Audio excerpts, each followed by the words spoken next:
Durant la première année, la tumeur a disparu. Et pendant longtemps, je n'ai pas osé lui dire qu'il était guéri.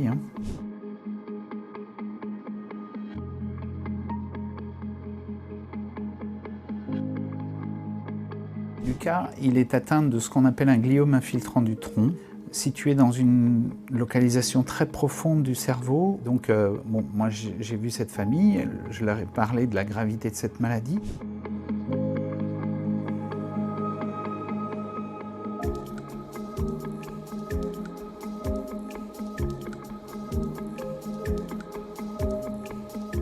Chez lui, ce médicament a été remarquablement efficace au point de faire disparaître la tumeur.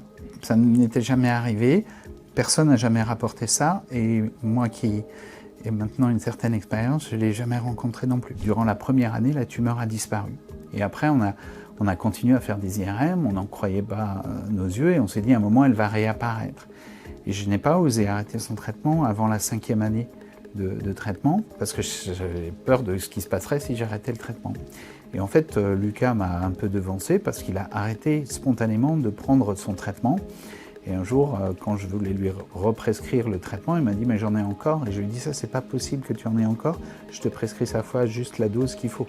Donc c'est là qu'on s'est regardé et on s'est dit bah, « peut-être c'est le moment d'essayer d'arrêter ». Et c'était il y a 1 an et demi maintenant, donc sans traitement, la maladie n'est pas non plus revenue. C'est quelque chose que j'avais jamais vu, donc je ne savais même pas que ça pouvait exister. Lucas continue à aller bien et à se développer normalement, parce que souvent les enfants qui guérissent d'une tumeur cérébrale, ils gardent des séquelles. Lucas, il n'a aucune séquelle du traitement du tout. Donc on est un peu comme sur un nuage et pendant longtemps, je n'ai pas osé lui dire qu'il était guéri, même si je l'espérais très fort. Mais, c'est une situation qui est tellement inhabituelle qu'en fait on n'y est pas vraiment préparé.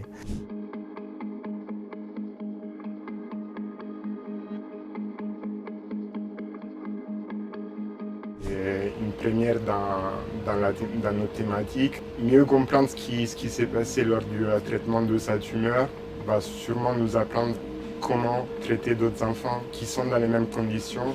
Et je mets en place des modèles en fait, qui nous permettent de mimer certaines caractéristiques un peu complexes de ces tumeurs, comme par exemple leur capacité à infiltrer le cerveau, donc l'organe dans lequel les tumeurs s'initient. Et en fait, ces modèles nous permettent de reconstruire un petit peu ces capacités et essayer de comprendre sur quel mécanisme ces capacités se basent et quelles sont les voies sur lesquelles on peut agir pour les traiter.